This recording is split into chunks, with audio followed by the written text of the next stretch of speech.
Dobrodošli na kanal Natašini psi. Kako naučiti psa da donosi lopticu? Donošenje loptice je jedna od osnovnih veština koju svaki pas treba da ima.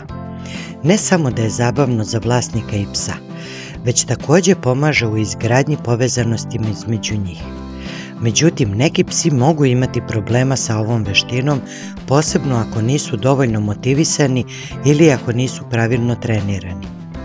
U ovom vodiču ću vam pokazati kako najlakše da naučite vašeg psa da donosi lopticu koristeći proverenu tehniku nagrade i pohvale. Prvi korak: priprema.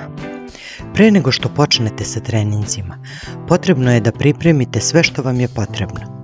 To uključuje lopticu, hranu ili poslasticu koju ćete koristiti kao nagradu i mesto gdje ćete trenirati. Ako je moguće, trebalo bi da to bude mesto na kom psu ništa neće odvlačiti pažnju kako bi mogao da se skoncentriše na trening. Izaberite mesto iz kog pas ne može da ode. Ako je u pitanju dvorište, ono treba da bude ograđeno, a ako idete u park za pse, potrudite se da idete u vreme kad tamo nema drugih pasa. Sa malim rasama pasa možete vežbati i u stanu. Drugi korak: postavljanje osnovnih pravila.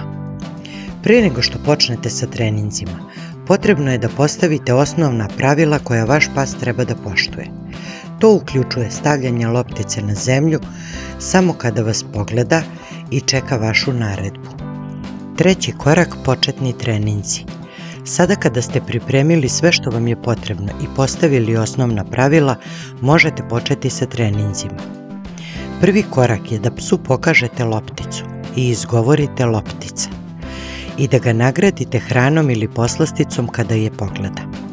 Nakon nekoliko ponavljanja, psu će biti jasno da loptica znači nagradu, pa ćete preći na sljedeću komandu. Četvrti korak: dodavanje komande. Kada vaš pas shvati da loptica znači nagradu, možete početi da dodajete komandu. To može biti donesi lopticu ili ponesi lopticu, ili sami izaberite već neku kratku komandu koju ćete stalno koristiti. I kada psu date komandu i pokažete mu lopticu, nagradite ga hranom i poslasticom kada je donese. Ponavljajte ovaj proces sve dok pas ne počne da donosi lopticu na komandu bez potrebe da mu pokazujete lopticu. Peti korak: povećavanje težine.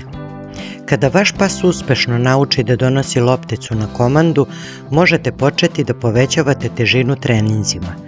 To uključuje donošenje loptice na većoj udaljenosti, donošenje loptice u različitim okruženjima ili čak donošenje više od jedne loptice.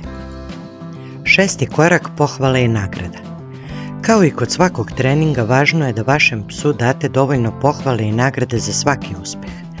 To će ga motivisati da nastavi sa treninzima i pomoći će mu da se osjeća uspešno.